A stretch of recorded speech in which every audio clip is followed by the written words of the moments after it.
25 марттагы күндүн маанилүү жаңылыктары менен тааныштырабыз, саламатсызбы? Москвадагы кол салуудан кийин Борбор Азиялык мигранттарды текшерүү күчөдү. Бул тууралуу 24-мартта орусиялык укук коргоочу Валентина Чупик билдирди.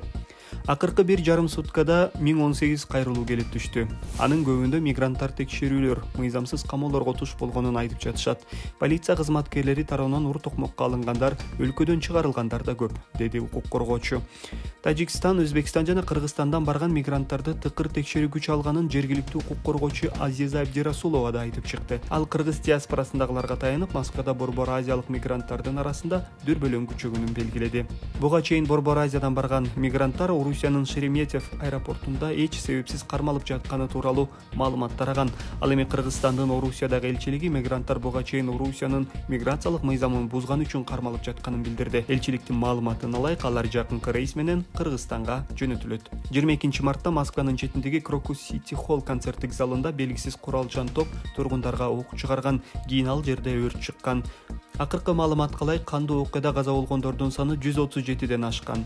Дагы 182 адам ар кандай жаракат алган. Орусиянын тергөө комитети кылмышка шектелип 11 адам кармалганын билдирди. Алардын 4-өө бүгүн соттун чечими менен 22-майга чейин камакка алынды. Москвадагы теракттан кийин Бишкектеги соода борборлордун коопсуздук чаралары күчөтүлөт. Ички иштер министринин орун басары Нурбек Абдиев соода борборлордун оюн-зок жайларынын ээлери, администраторлору жана жеке күзөт ишканаларынын өкүлдөрү менен жолугуп, коопсуздук чараларын күчөтүүгө чакырды.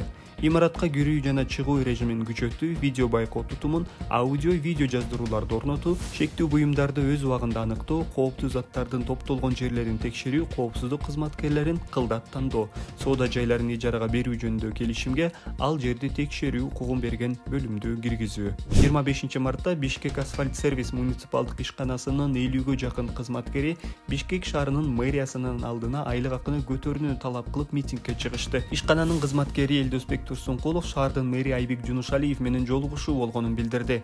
Айлык акыны көтөрүү маселесин карап чыккыла деп ишкананын жетекчилигине тапшырма берилди. Эмгек кодексинин ченемдерине ылайык болсун деди.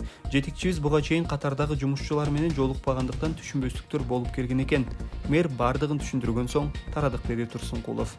Өзбекстанда Кремтөбөл Салим Абдувалиев 6 жылга эркинен ажыратылды. Мындай чечимди Ташкенттин Мирабад райондук соту чыгарды. Ал ок атуучу куралдарды мыйзамсыз жүгүртүү боюнча күнөөлүү деп табылды. Абдувалиев 2023-жылдын декабрында кармалган.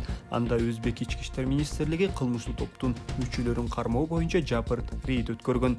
Салимбай Байбача кайманаты менен белгилүү таанымал Салим Абдувалиевдин белгисиз жагдайда жок кылынган кыргызстандык Кремтөбөл Камчы Көлбаев менен тыгыз байланышы бар экени айтылып келет. Абдувалиев тууралуу кыргыз басмаларында депутат Эмил Жамгырчиев кармалгандан кийин маалыматтар жарыяланган. Анда президент Садыр Жапаров Жамгырчиев Кремтөбөлдүн 2 досту жок кылууну суранганын билдирген. 23-мартта коррупция боюнча күнөөсүн моюндап издөөдө жүргөн Райымбек Матраимов Азербайжандын борбору Баку шаарында экени аныкталды.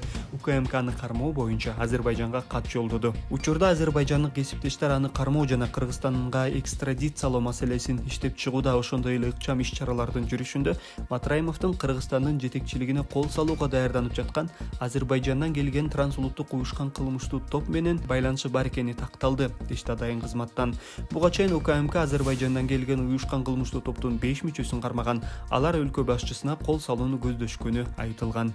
Улуттук коопсуздук мамлекеттик комитети Тоголок Молдо жана Фрунзе көчөлөрүнүн кесилишиндеги Панфилов паркындагы жеке менчикке өтүп кеткен жер тилкесин Бишкек шаардык мэриясына кайтарды. Маалыматка ылайык, аталган жерде 2008-жылы мэриянын айрым кызмат адамдары жеке ишкер менен тил табышып алып, парктын аймагына кинотеатр, оюн-зок жайларын курууга жеке жакка мыйзамсыз бөлүп беришкен. Текшерүү учурунда аталган жер тилкеси колдон колго өтүп, бир нече жолу сатылганы аныкталган. Акыркы менчик ээси жогоруда көрсөтүлгөн аянты 0,72 гектар, болжолдуу баасы 41,678,000 сомдук жерди муниципалдык менчикке кайтарымсыз негизде өткөрүп берди, дешти Атайын кызматтан. Бишкек шаардык мэриясы март айына карата аба ырайын эске алуу менен 25-марттан тарта жылуулук берүүнү токтотуу чечимин кабыл алды. Тиешелүү буйрукка мэр Айбек Жунушалиев кол койду. Борбор калаада жылуулук былтыр 31-октябрдан тарта бериле баштаган.